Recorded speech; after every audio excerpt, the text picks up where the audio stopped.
Hey, hello everyone. This is Riley here from Fossil Creek Nursery, and we're just gonna hop on the live today to talk about birds and attracting birds to your backyard. And yeah, that's basically it. Doesn't need too much introduction, so we'll just get right into it. There's a lot of interesting birds that live here along the Front Range. We've got everything from maybe the more conventional songbirds, chickadees, and things, all the way up through jays, cardinals, and then we've got some interesting, like, larger birds, like birds of prey and woodpeckers and stuff like that. Some of these are year-round residents, and some of them are just stopping by on their seasonal migrations. So we'll just kind of dive into some tips and tricks to get them to hang out in your backyard where you can hang out with them. The good thing about attracting birds is that it's really easy. You just have to give them any reason at all to want to hang out in your yard. And there's quite a few different reasons that they might want to be there. Namely the big three, as any living creature, including us. They're looking for water, food, and shelter. So I'll probably just go through those piece by piece, starting with water, because that's probably the simplest. I think everybody knows what a bird bath is. I guess the main thing to think about is what could also be a bird bath. It really just needs to be any shallow area of water.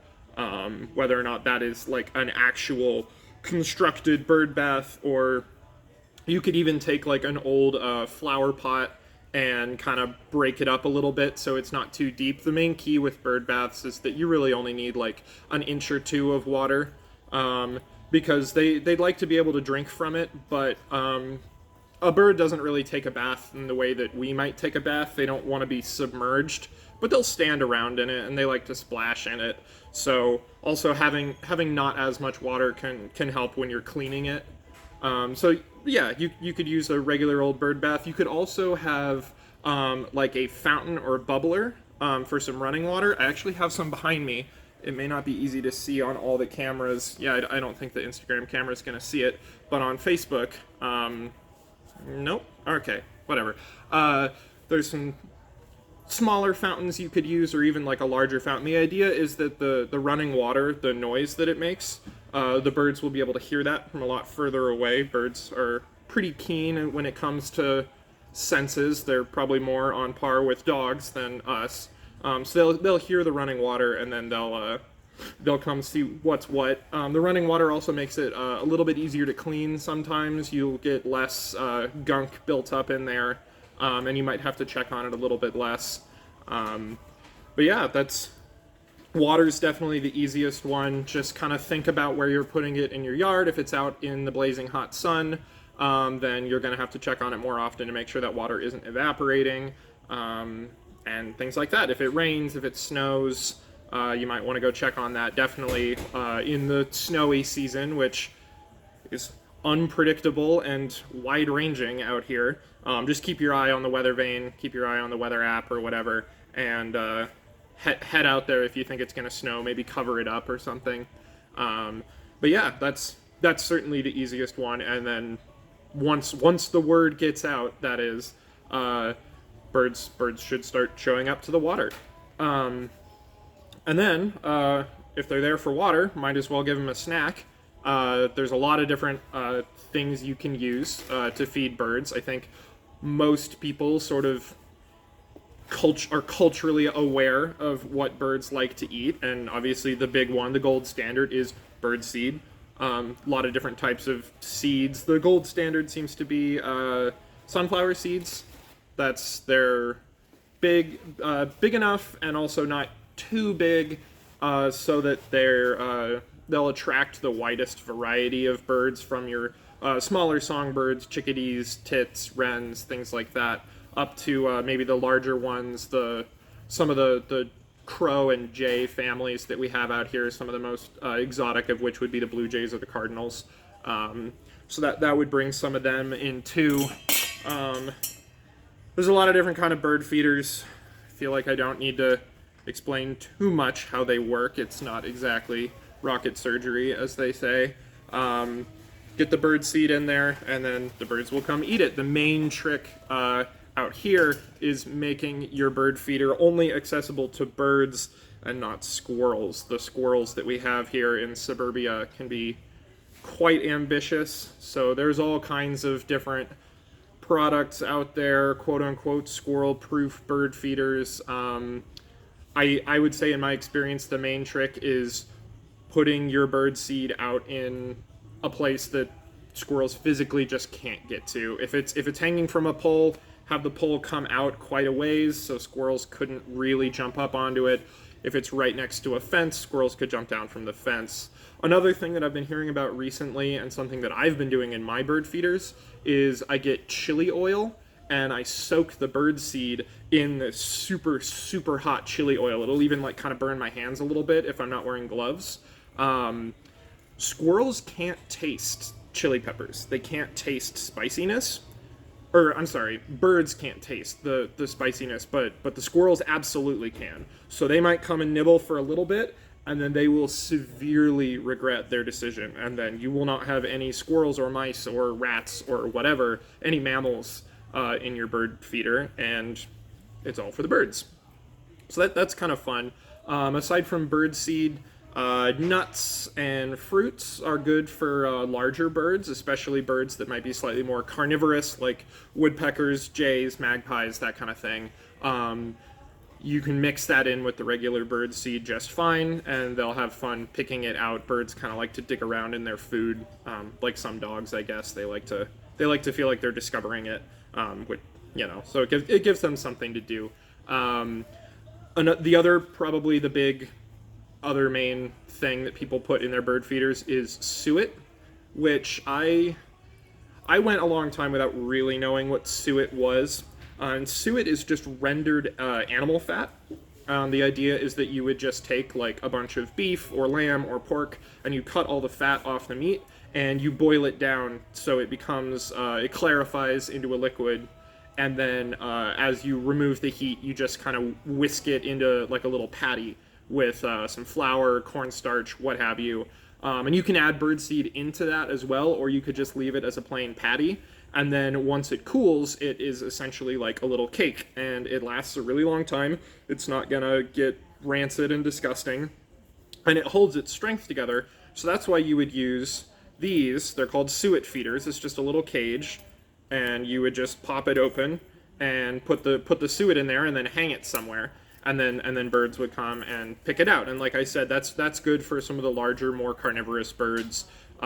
We do have a decent amount of woodpeckers around here, which are all fairly interesting to see. I'd say the most common of which is the northern flicker, which, if you live in an older wooden house, can be a little annoying in the springtime when they're rattling on your siding to attract a mate, but at all other times in the year, they're pretty dainty and fun. They're pretty smart too, so it's fun to watch them kind of hop around. They're kind of like crows in that regard.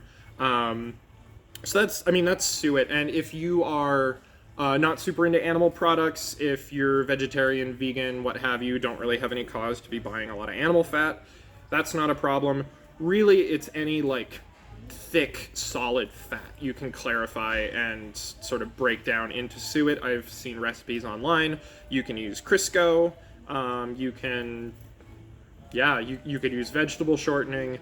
You could really do whatever you wanted. As the idea is that you're rendering a solid fat into a liquid till it melts, and then remove the heat, and it kind of congeals again. So that's pretty simple. And then there's lots of interesting recipes. I was looking at some last night where people were mixing in peanut butter. They were mixing in like little bits of dried mealworms and stuff. The idea is that you're just giving them a source of fat, which birds in the wild are normally getting from nuts or the especially juicier bugs like caterpillars and whatnot. So that's pretty fun. But I would be remiss if I didn't mention one of the most exciting birds that we have out here, which are the hummingbirds. We do get hummingbirds down out of the mountains. Obviously, if you live up in the foothills or in the mountains proper, you're going to get a lot more. But down here in town, they're absolutely around. And They're not really interested in seeds. They're definitely not interested in suet, but what they like is nectar. So there's a variety of these hummingbird feeders. They're essentially just you fill them up with sugar water. There's different nectar products. You can make your own. You can find them in stores. It's really just the idea is that it's very very sugary water, and then it comes out of a very narrow tube because the hummingbirds have the long, slender beaks, so they're gonna be wanting to feed in sort of a tube area.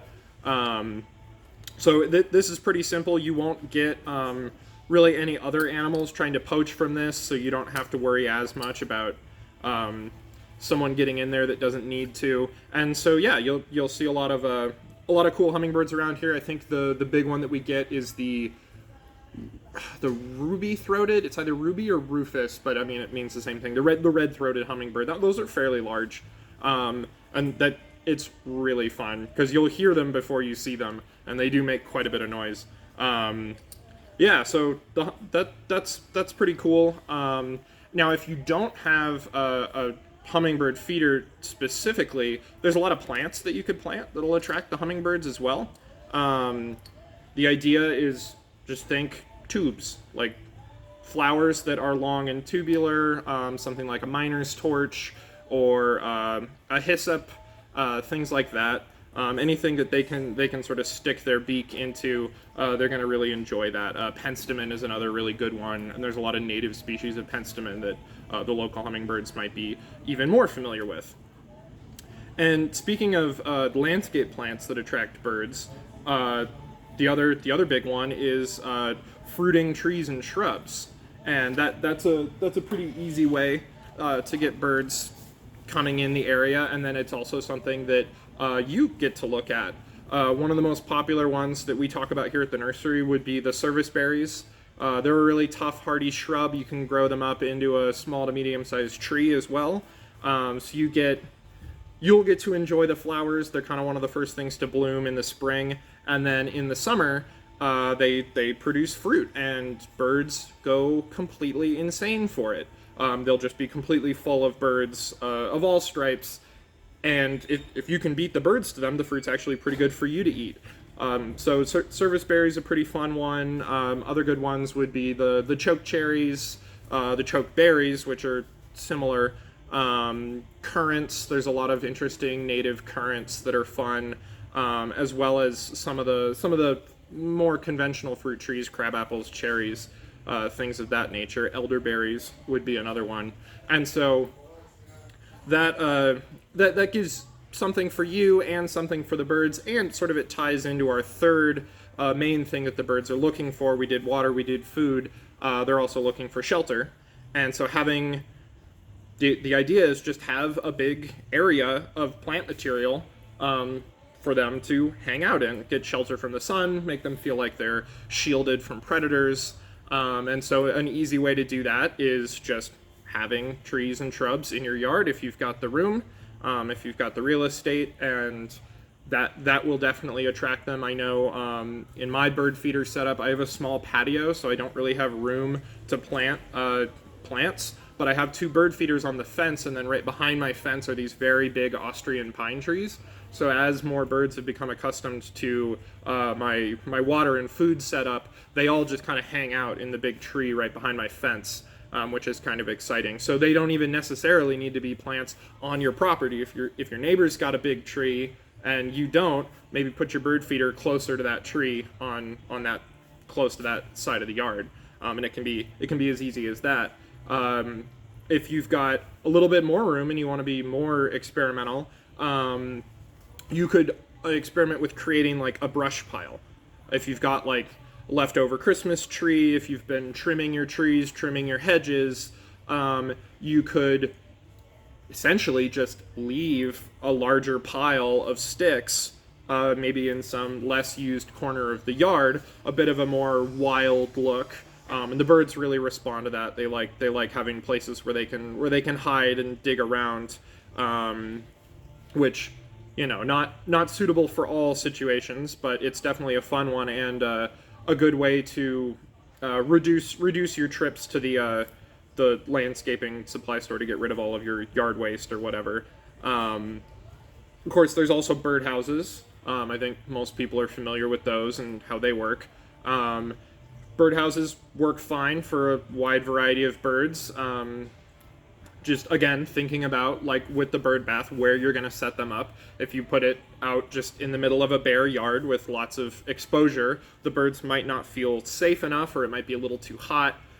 So you might put the birdhouse in a slightly more sheltered or desirable area for them to use. And then I would just say check on it if you notice that maybe a year or two has gone by and you don't have birds nesting in your bird feeder anymore. Maybe check it out, clean it out. If it gets really, really dirty in there and it smells like other animals, or maybe there's a bunch of spiders or mice or something living in there, birds are going to assume, hey, this one's taken, and move on. So just keep an eye on it and do that. But yeah, birdhouses are pretty, I don't know, self-explanatory, pretty foolproof. The other idea is, if you don't want to give the bird a nest that you've made or that you've purchased, you could leave material for them to make their own nests, which is also a really good way to reduce household waste. So birds, they'll want to pick up little things like string, little bits of cotton, and most importantly, hair. You can take all of the hair out of your hairbrushes. This is something that my grandma always used to do.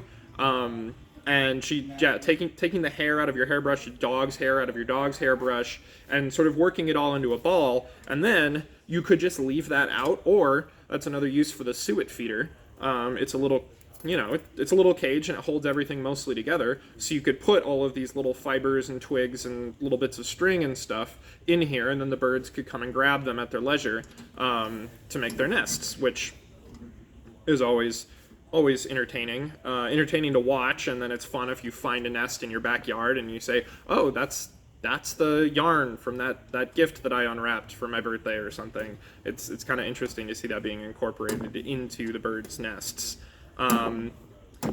Yeah, so that's sort of the bulk of what I had wanted to talk about. Just again, bringing birds into your yard, it's not hard.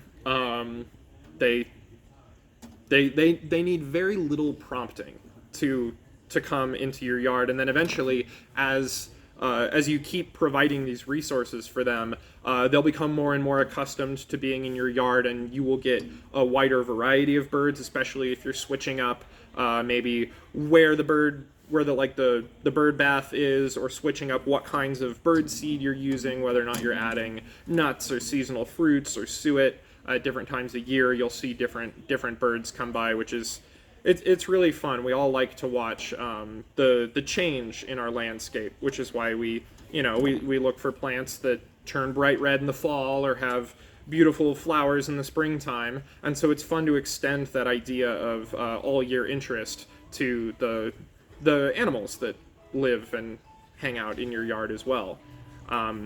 So yeah, that's mostly what I wanted to cover today. If you guys had any questions, I'd be more than happy to answer. I know we got some more classes coming up here soon here at the nursery. We're trying to do more of these sort of informal live stream type things.